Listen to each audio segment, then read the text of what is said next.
ನನ್ನ ಕಾರು ಬಂದು ಇಳಿಯೋದ್ರೊಳಗಡೆ ಸುಮಾರು ಒಂದು 200-300 ಜನ ಬಂದು ಸೇರ್ಕೊಂಡಿದ್ರು ಇಲ್ಲಿ. ಅಂದರೆ ಇದು ಪ್ರೀ ಪ್ಲ್ಯಾಂಡ್ ಅವರು. ಇಲ್ಲ ಅಂತಂದರೆ ಒಂದು ಮನೆ ಹತ್ರ ಬಂದು ಇದ್ದಕ್ಕಿದ್ದಂಗೆ ಚೇರ್ಸ್ ಹಾಕ್ಕೊಂಡು ರೌಡಿಗೆ ಹೆಂಗೆಲ್ಲ ಬಂದು ಕೊಡಬೇಕು ಅಂತಂದರೆ ಇದು ಪ್ರೀ ಪ್ಲ್ಯಾಂಡ್. ಇದು ನನ್ನ ಕಾರ್ ಬಂದು ಇಳಿದ ತಕ್ಷಣ ಶ್ರೀರಾಮನಲ್ಲಿ ಇದ್ದಾರೆ ಅಂತೇಳಿ ನಾನು ಕಾರ್ ಇಳಿದೆ. ನಾನು ಎಲ್ಲರೂ ಜನಾರ್ದನ್ ರೆಡ್ಡಿ ಬಂದರು ಅಂತ ಕೂಗಾಡಿದ್ರು. ಅಂದರೆ ನಮ್ಮ ಹುಡುಗರೇ ಇರ್ಬೋದು ಜನಾರ್ದನ್ ರೆಡ್ಡಿ ಬಂದರು ಅಂತೇಳಿ. ಬಟ್ ತಕ್ಷಣ ಕಲ್ಲುಗಳಲ್ಲಿ ಅಟ್ಯಾಕ್ ಮಾಡೋದ್ರ ಜೊತೆಗೆ ಗಾಳಿಯಲ್ಲಿ ಒಂದಿಬ್ಬರು ಫೈರಿಂಗ್ ಮಾಡ್ಕೊಂತ.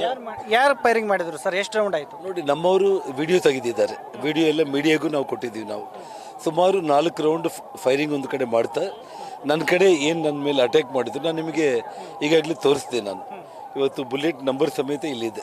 ಕಾನೂನು ಪ್ರಕಾರ ಅದು ಖಂಡಿತ ಪೊಲೀಸ್ ಇಲಾಖೆಯವರು ಪತ್ತೆ ಹಚ್ತಾರೆ. ಸೊ ನನ್ನ ಮೇಲೆ ಅದೃಷ್ಟವಶಾತ್ತು ಇವತ್ತು ಅಟ್ಯಾಕ್ ಏನು ಮಾಡೋ ಪ್ರಯತ್ನ ಮಾಡಿದರು. ಭಗವಂತನ ಕೃಪೆಯಿಂದ ಅದು ಗಾಡಿಗೆ ಬಿದ್ದು ಸೈಡಿಗೆ ಬಿದ್ದು ನನ್ನ ಕೈಗೆ ಸಿಕ್ಕಿರುವಂಥ ಬುಲೆಟ್. ಇದು ಪಕ್ಷದ ನಾಯಕನಾಗಿ ಮಾಜಿ ಸಚಿವನಾಗಿ ಇಷ್ಟೆಲ್ಲ ಇರೋ ನಮ್ಮ ಮೇಲೆ, ಯಾಕೆಂದರೆ ಅವ್ರ ಕುಟುಂಬಕ್ಕೆ ಗೊತ್ತು, ಅವ್ರ ಅಪ್ಪನಿಗೆ ಗೊತ್ತು. ರಾಜಕೀಯವಾಗಿ ನನ್ನ ಒಂದು ಜನಪ್ರೀತಿ ಆಗಿರ್ಬೋದು, ಶ್ರೀರಾಮುಲುವರ ಜನಪ್ರೀತಿ ಆಗಿರ್ಬೋದು, ನಮ್ಮ ಸಹೋದರ ಸೋಮಶೇಖರ್ ರೆಡ್ಡಿ ಅವರಾಗಿರ್ಬೋದು, ನಗರದಲ್ಲಿ ಅವ್ರು ಮಾಡ್ತಿರೋ ಕೆಲಸಗಳಾಗಿರ್ಬೋದು, ಇವೆಲ್ಲ ಇವಾಗ ಏನಾಗಿದೆ ಅಂತಂದರೆ ಜನಪ್ರೀತಿ ಅವ್ರಿಗೆ ಸಂಪೂರ್ಣ ಕಳ್ಕೊಂಡಿದ್ದಾರೆ.